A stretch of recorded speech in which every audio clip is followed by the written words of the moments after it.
Una vez analizada los cánones del concilio, pasemos ahora a analizar la profesión de fe propiamente, ¿no? Del concilio. Primero que nada tenemos que decir que se ha dudado un poco sobre la autoridad de esta profesión de fe.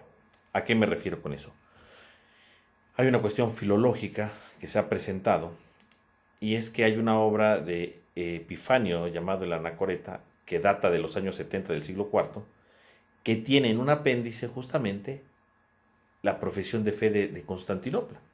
Y esto pues es una cosa contradictoria. ¿Cómo es posible que una obra del 370 tenga la profesión de fe de los 381? Entonces, querría decir que esta profesión de fe no es propia de ahí, que la copiaron de otro lado, o que tal vez después la agarraron y dijeron, pues es de ahí.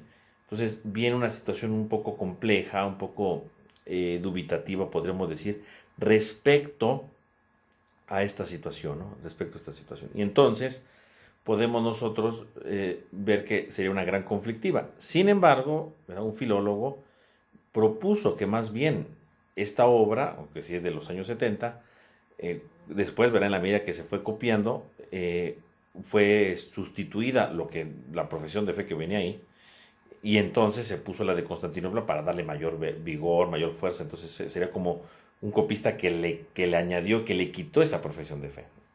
Y ciertamente, ¿verdad? Se descubrió después una traducción al copto de esta obra, y efectivamente no viene el concilio de no viene el credo de Constantinopla. Entonces, con esto, pues, ese argumento filológico queda resuelto, y entonces sí, él es propiamente de este tiempo. Y algunos han puesto en duda porque algunos dicen que tal vez en el concilio de Calcedonia esta fórmula de fe no es ignorada, dado que no la toman en cuenta, porque más bien refieren al concilio de Nicea más que al de Constantinopla. Aunque después va a empezar a tener mucho más fuerza, como se podrá ver, ¿verdad? En un curso ulterior sobre el valor de este concilio. Pero algunos dicen, bueno, a lo mejor no es tan nueva, no es tan novedosa, entonces pues se llega a poner un poco en duda. Bueno, esas cuestiones que hoy día se van viendo precisamente respecto a la puesta en duda de esto. Pero aquí, bueno, tomando en cuenta que esta obra, ¿verdad? Que esta profesión de fe va a salir a la luz, ¿verdad? Y que es algo muy importante, bueno, entonces podemos dar el siguiente paso, ¿no? Entonces, podemos ver que la profesión de fe que va a escribirse, ¿verdad? Porque decimos que sería uno de los documentos que se entregan al emperador, ¿verdad? Los cánones, la profesión de fe y el tomus. Entonces, esta profesión de fe precisamente va a venir, ¿verdad? Para tratar de esclarecer y para tratar de poner todo en claro. Algo que es muy importante es que los padres de Constantinopla no agarran simplemente la fe de Nicea, ¿verdad? Que es la que estaban defendiendo, y le modifican algunas cosas, no, sino que elaboran una nueva profesión de fe un poco más amplia. Claro, teniendo como base el concilio de Nicea, eso es indudable, pero propiamente hacer una modificación radical al concilio de Nicea. No es que el mismo credo tenga algunas añadiduras, complementos, no. Es toda una profesión de fe nueva en cierto sentido, aunque sí a la base está la de Nicea, pero es una transformación total, ¿no? Es una transformación que se puede ver aquí. Esto tal vez se deba a lo que habíamos dicho, que la profesión de fe de Nicea no había sido bien vista en algunos instantes, no había sido utilizada hasta que Atanasio, ¿no? En el 355 es cuando la retoma. Entonces tal vez pues para evitar ese tipo de cosas y a lo mejor recordando que no había sido muy agradable y evitar problemáticas, mejor vuelven a reestructurar la profesión de fe propiamente. Más que poner la añadidura, van dándole esto. Y evidentemente también, además, lo que decíamos, junto con la profesión de fe va a ir un tomus, ¿verdad? Un pequeño librito que será la explicación de la profesión de fe. Y obviamente, aunque este tomus no existe, bueno, tenemos un testimonio por Teodoreto de Ciro que habla, ¿verdad?, de la interpretación de esto y marca, ¿verdad?, que la interpretación de todo esto es la doctrina de San Basilio de una usía y tres hipóstasis, ¿no? Que ya hemos explicado en otro video. Entonces, ¿qué dice la profesión de fe? De entrada, ¿verdad? Dice, creemos en un solo Dios, Padre omnipotente, ¿verdad? Creador de todas las cosas visibles e invisibles. Entonces, esta primera afirmación, bueno, pues viene integrada y especificada en el Concilio de Constantinopla, ¿verdad? Para aclarar, ¿verdad? Y profundizar que Dios es creador del cielo y de la tierra y que es creador de todo, ¿no? Es una aclaración que trata como de expandir más el conocimiento. Luego, ¿verdad? Dice que creen en un solo Señor Jesucristo, Hijo de Dios, generado unigénito del Padre. Y entonces, aunque si bien esta es una fórmula nueva, hay que tomar en cuenta que se conserva el término unigénito, que venía del Concilio de Nicea. Quiere decir que ellos recuperan este término de unigénito como tal, ¿no? Como se había dicho ya en el Concilio de Nicea. Entonces, es un vocablo que evidentemente va a conservarse, ¿verdad? Dentro del Concilio de Nicea, ¿no? El ser unigénito de Dios. Esto es algo muy importante, ¿no? Entonces tenemos aquí este término que lo vuelven a colocar, ¿no? Y luego, ¿verdad? Dice, generado, ¿verdad? Por el Padre antes de todos los tiempos, ¿no? Generado.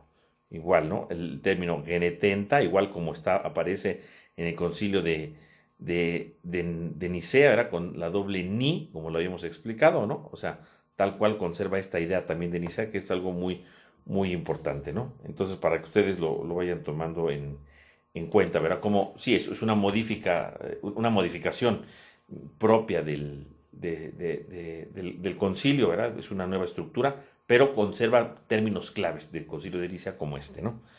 Y luego, ¿verdad? Dice que es de la misma sustancia del Padre, generado, no creado, ¿verdad? De la misma sustancia, consustancial al Padre. Y entonces, primero, generado, no creado, de nuevo, contra el arrianismo, ¿verdad? Como ya se había dicho desde Nicea, se vuelve a recalcar aquí esto, consustancial al Padre. Y entonces utiliza el término homoousios, ciertamente bien utilizado, pero no bien utilizado como es utilizado en el Concilio de Nicea, porque el Concilio de Nicea decíamos que había habido muchos problemas, muchas dificultades, y entonces no se quiere usar por todo lo que hemos comentado nosotros, ¿no? Sobre el uso del término homoousios en ámbitos heréticos que no eran del todo buenos.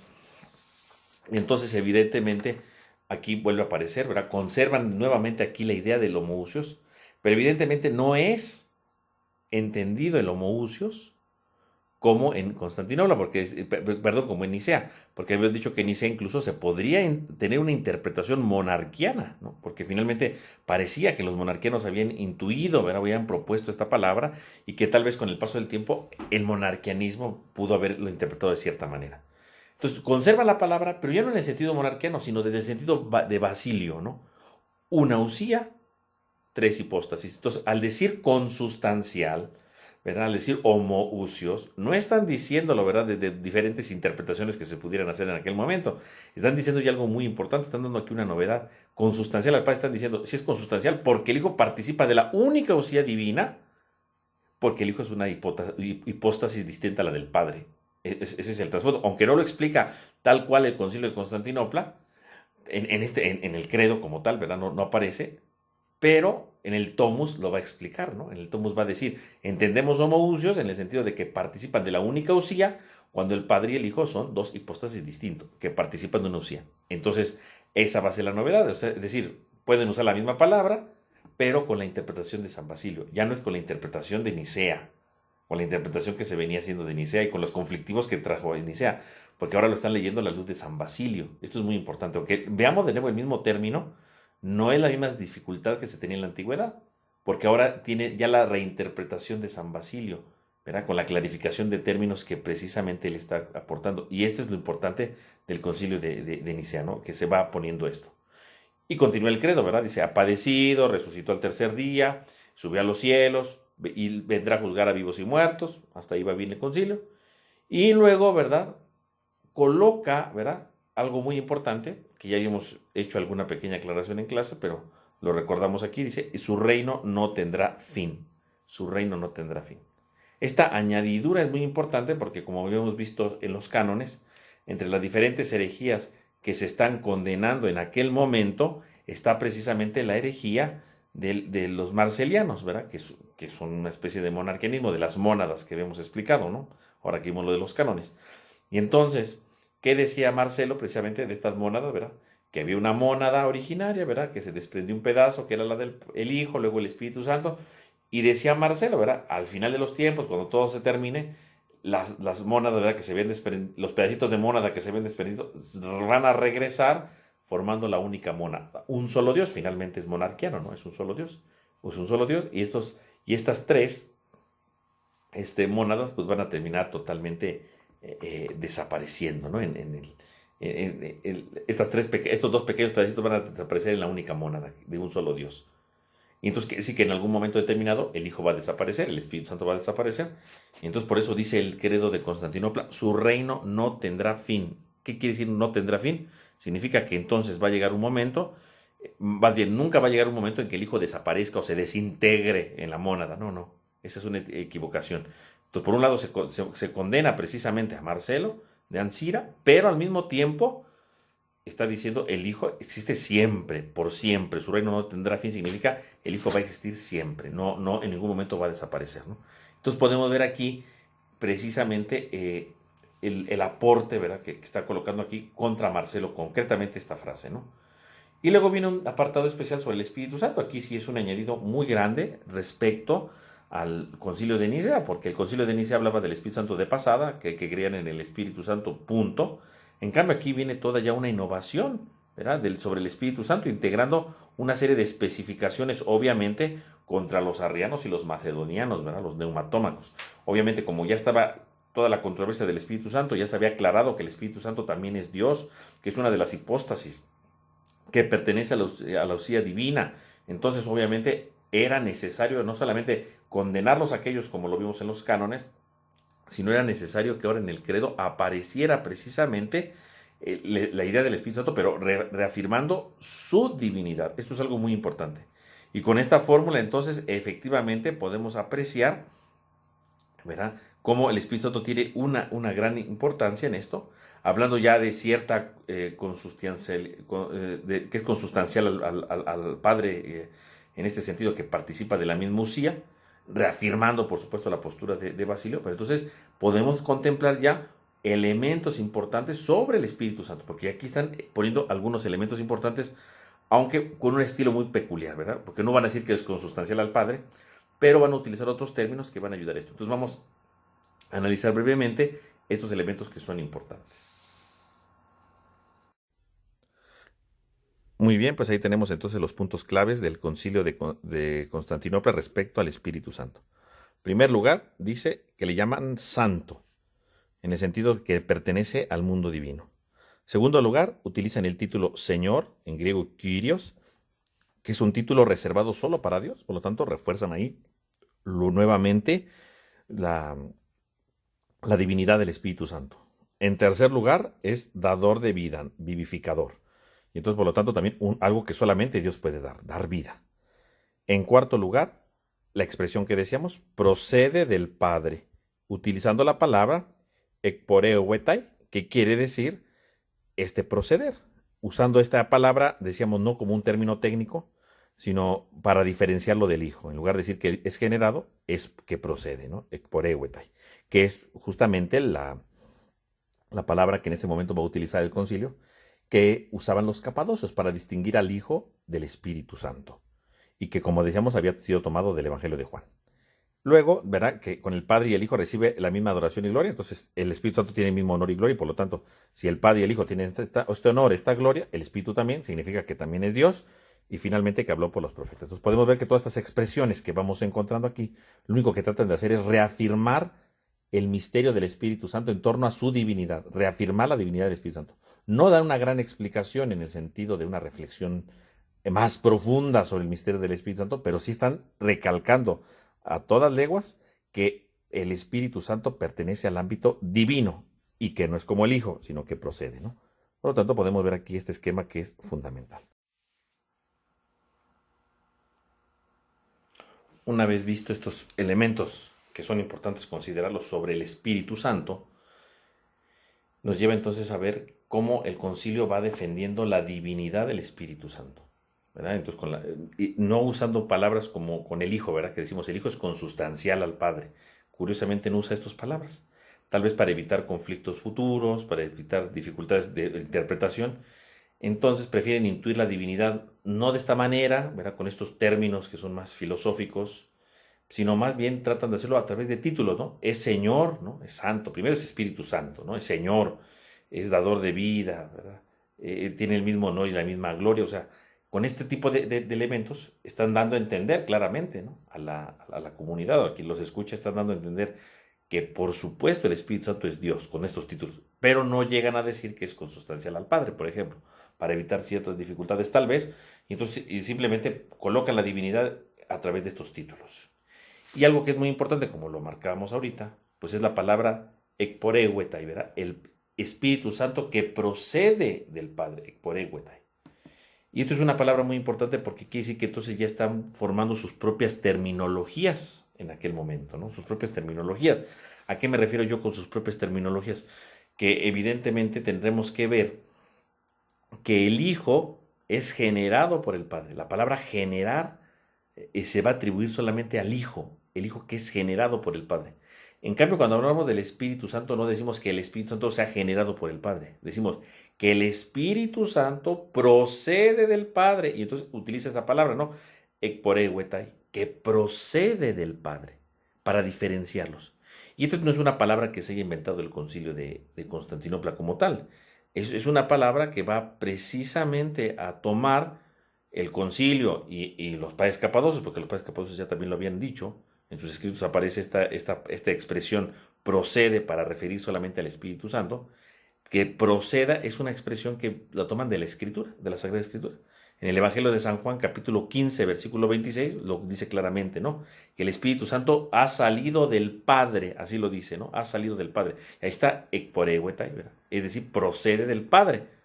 Procede del Padre. Entonces, como el Evangelio de Juan utiliza esa palabra, ese verbo, ¿verdad? Ekporeuetai, que procede del Padre, bueno, entonces los padres capadocios y por supuesto entonces el concilio de Nicea va a decir que el Espíritu Santo procede del Padre.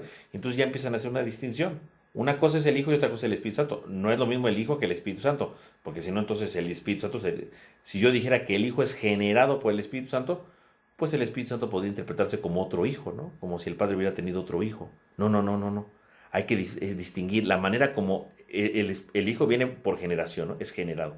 En cambio, el Espíritu Santo viene por una procesión, ¿no? Procede del Padre. Entonces, ya esta palabra, ekporeuetai, ya está diciendo, es distinto. La manera de cómo viene del Padre es distinta a la del Hijo. Por lo tanto, el Hijo y el Espíritu Santo no son lo mismo, son distintos. Claro, entonces si son distintos, estamos hablando de tres hipóstasis que son distintas con una misma usía, como lo decía Basilio, ¿no? Y que es la interpretación clave de aquí en todo esto.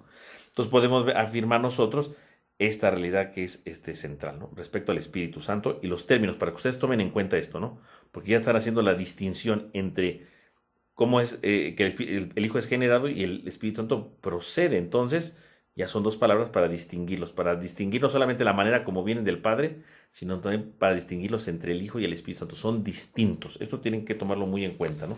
Que después, obviamente, con la historia de la teología y el desarrollo trinitario va a adquirir mayores matices, después con San Agustín y luego, bueno, con Santo Tomás de Aquino que va a sistematizar todo esto, ¿no? Y bueno, y los demás autores, ¿verdad? Que van pasando a lo largo de la historia. Bueno, con esto veríamos esta idea central. Y bueno, decíamos que aparte del Concilio de Nicea, también tenemos nosotros un tomos, ¿verdad? Es decir, está el Concilio de Nicea, los cánones que ya estudiamos, el símbolo de la fe, que es lo que estuvimos analizando ahorita, y el tomos, que es el panfleto, ¿verdad? Bueno, no es panfleto, es más bien un libro, ¿verdad? Un complemento que trata de explicar, que trata de profundizar el concilio, ¿no? De explicar el concilio, que decíamos que hoy día está perdido, no lo tenemos nosotros, y entonces no lo podemos conocer, solamente hay un testimonio de Teodoreto de Ciro que escribe, decíamos, una carta al respecto de lo que hablaba el Tomus, es una carta del 382, y en esta carta nos reporta claramente que para interpretar muchos de los elementos del concilio está la teología de San Basilio, ¿no? Una usía y tres hipóstasis. Esto es muy importante, ¿no? Entonces, aunque no tenemos el Tomus, tenemos alguna idea general sobre ello, y sabemos claramente que el concilio de Constantinopla se reinterpreta a partir de la teología de Basilio. No desde los tiempos de Nicea, como decíamos, sino desde la teología de Basilio. A modo de conclusión de este tema, podríamos decir entonces que podríamos decir precisamente que el concilio de Constantinopla viene a quitar la llamada teología de Logos. Esta teología de Logos que en su momento fue valiosa para los padres apologistas y que fue evolucionando, ¿verdad? Y que obviamente con el paso del tiempo esto produjo el mismo arrianismo, ¿no? Como un ala radical de toda esta teología de Logos. Pero el concilio de Constantinopla, ¿verdad? Y ya desde Atanasio, pero obviamente desembocando ya con el concilio de Constantinopla, con un símbolo, ¿verdad? Con una profesión de fe total, ¿no? Con toda la autoridad, viene a quitar toda la teología de Logos, porque la teología de Logos tenía una visión vertical de Dios, ¿no? Una visión vertical. Está el Padre, está el Hijo y está la creación, ¿no? El Hijo como mediador. Entonces había un esquema de subordinación, que fueron todos los problemas que trajo después el arrianismo, ¿no? Una subordinación totalmente radical. En cambio, ¿verdad? Cuando ya va a venir el concilio de Constantinopla, ¿verdad? A partir de las primeras interpretaciones de Atanasio, ¿verdad? Los padres capadocios y por lo tanto con Constantinopla, se destruye este esquema vertical y se va a dar el esquema horizontal, ¿no? ¿Qué es el esquema horizontal? Pues que el Padre, el Hijo y el Espíritu Santo están en el mismo nivel, no están distintos, no están, uno depende del otro en subordinación, están en el mismo nivel. Porque aunque son tres personas, son una misma usía, no están subordinados uno al otro, sino los tres pertenecen a la misma usía. Por lo tanto, podemos decir que el Concilio de Constantinopla pone fin a la teología de Logos y al tema de la subordinación, ¿no? Poniendo este esquema horizontal que es muy importante. Con esta idea, ¿verdad? Podemos concluir entonces lo referente a la doctrina del Concilio de Constantinopla.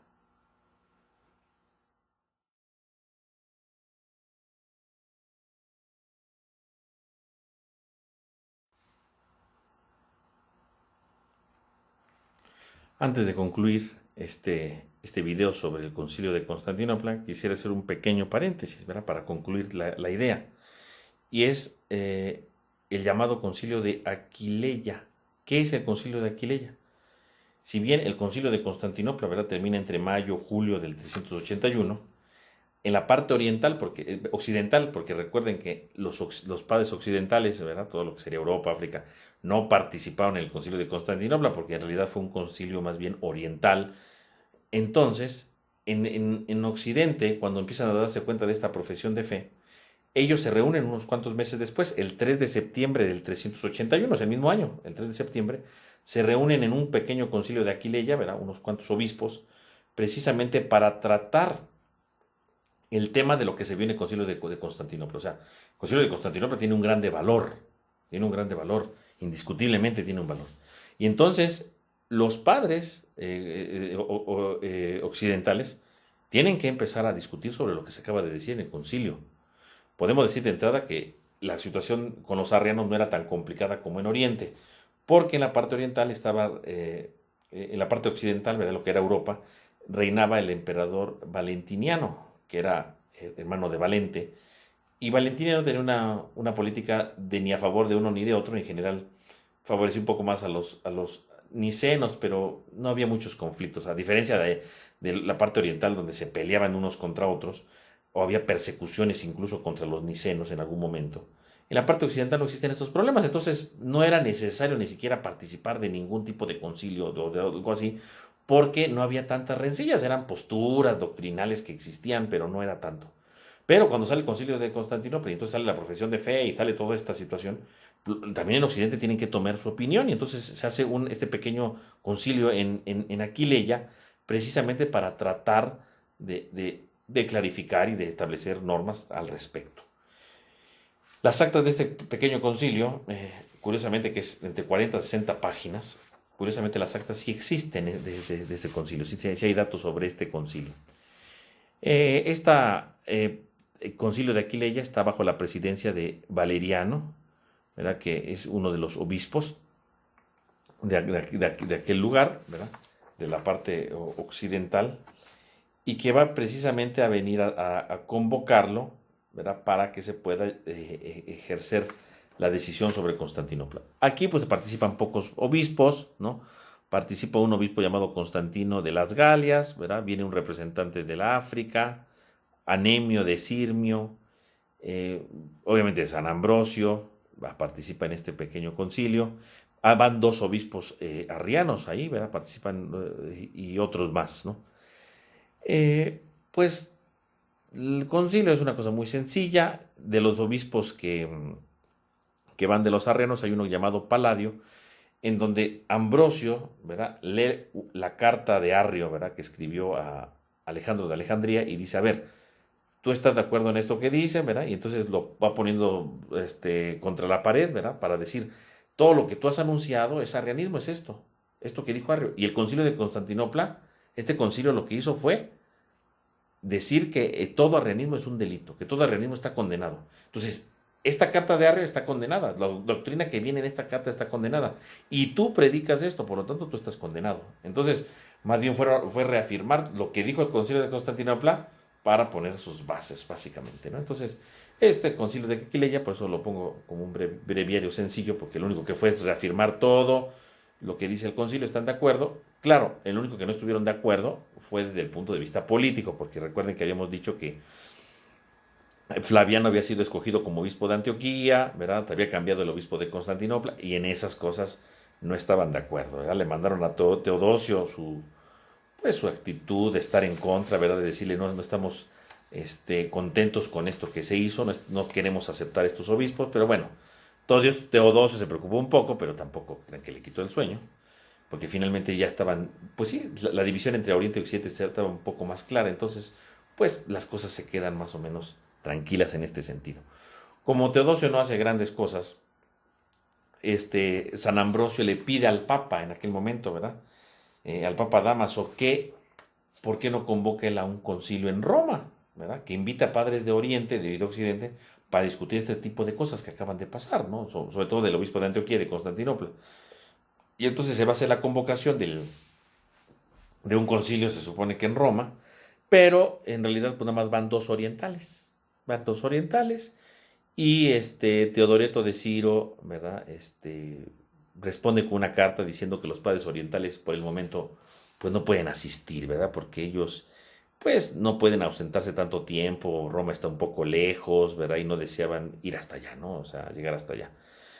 Les daba pues pena, pero pues ni modo, ¿no? O sea, mejor pues en otra ocasión podrían hacerlo, ¿no? Y tal vez el punto más importante, verá, los resultados doctrinales del Concilio de Constantinopla, bueno, dicen que ellos están de acuerdo en lo que dice el Concilio de Constantinopla, o sea, si las dudas son doctrinales, ellos están de acuerdo con lo que dijeron en Constantinopla, ¿verdad? Que hay que creer que cuando alguien se bautiza se tiene que hacer en nombre del Padre, del Hijo y del Espíritu Santo, que ellos creen efectivamente en una sola sustancia, ¿verdad? Del Padre, del Hijo y del Espíritu Santo, y que esta sustancia es igual en las tres hipóstasis, ¿no? Punto, ¿no? Que es un solo Dios entre estas tres hipóstasis, punto. Entonces, en este sentido doctrinal, bueno, dicen, si tienes dudas porque el concilio trae cosas doctrinales, nosotros apoyamos el concilio, no te preocupes, ¿no? Entonces, en ese sentido va ahí. Explican el homoousios, ¿verdad? Al estilo de San Basilio, evidentemente, ¿no? Y dicen, no te preocupes, bien, esto estamos de acuerdo. Y ponen estas cosas para disculparse y terminar con todo, ¿no?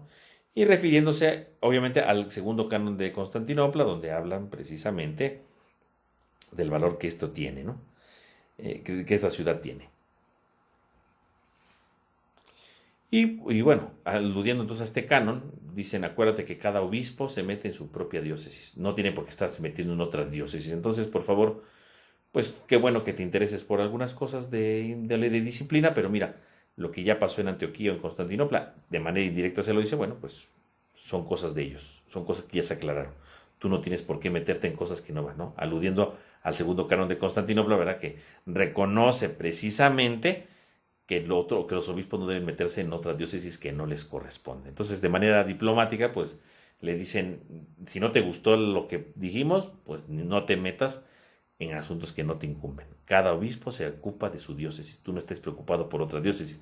Doctrinalmente estamos de acuerdo, no te metas en cosas de diócesis y pues nosotros nos quedamos en nuestra diócesis. Y pues el concilio de Roma, bueno, pues es una cosa que queda disminuida en lo que se pretendía. Entonces, bueno, este sería el concilio de Aquileia, que pues es un dato interesante, ¿verdad? Porque obviamente siempre le damos el peso al concilio de Constantinopla, ¿verdad? Y decimos que es importante, pero qué repercusiones tuvo en Occidente, pues con este concilio de Aquileia, ¿verdad? Que es importante conocerlo y sus pequeñas conclusiones que se sacaron de ahí, que finalmente estuvieron de acuerdo en todo lo que se dijo doctrinalmente hablando, ¿no? Entonces, con eso terminaríamos ya esta visión del concilio de Constantinopla y sus consecuencias, ¿verdad? Desde el punto de vista occidental, para que ustedes tengan la idea general. Ya en el próximo video vamos a tratar entonces ahora lo que podríamos hablar sobre lo que es la política, ¿verdad? Del Imperio Romano y su relación con la Iglesia durante este siglo IV, ¿verdad? En medio de esta crisis arriana, ¿verdad? ¿Qué situaciones fueron las que sucedieron respecto a la política romana?